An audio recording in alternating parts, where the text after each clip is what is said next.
പെരിന്തൽമണ്ണയിൽ UDF-ൽ പൊട്ടിത്തെറി. UDF ഭരിക്കുന്ന പെരിന്തൽമണ്ണ നഗരസഭയിലെ സ്റ്റാൻഡിംഗ് കമ്മിറ്റി തെരഞ്ഞെടുപ്പിൽ LDF-ലെ അമ്പിളി മനോജ് വിദ്യാഭ്യാസ സ്റ്റാൻഡിംഗ് കമ്മിറ്റി ചെയർപേഴ്സണായി തിരഞ്ഞെടുക്കപ്പെട്ടു.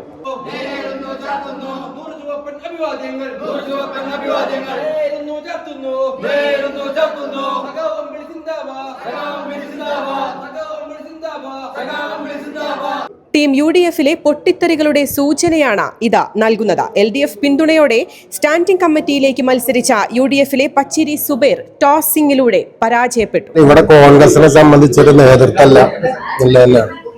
എന്റെ ഭാര്യ 4 തവണയായിട്ട് ഇവിടെ കൗൺസിലറാണ്. കോൺഗ്രസിനെ സംബന്ധിച്ച് സീനിയറാണ്. അവളെ കൊണ്ടുപോയി മത്സരിപ്പിച്ചത് വിദ്യാഭ്യാസ സ്റ്റാൻഡിംഗ് കമ്മിറ്റിയാണ്. അവള് മത്സരിക്കണില്ല എന്ന് പറഞ്ഞതാണ്.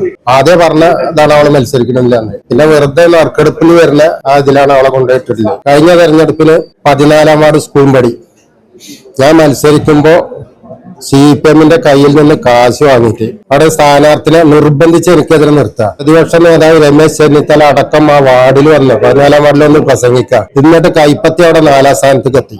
80 വോട്ടാ കിട്ടിയത്. എനിക്കും 361 വോട്ട്, 61 വോട്ട് ഞാൻ പോയത്. അപ്പൊ ഇത് ഒരുപാട് കാലമായിട്ട് പാർട്ടിയിൽ ഒരടിമത്തം പ്രവർത്തിക്കുന്ന ആൾക്കാരില്ലാതെ ആക്കാന്നില്ല ഒരൊറ്റതാണ് കോൺഗ്രസിൽ നടക്കുന്നത്. ടീം UDF എന്ന് പറഞ്ഞാൽ ഇവിടെ ഒരു UDF ഇല്ല.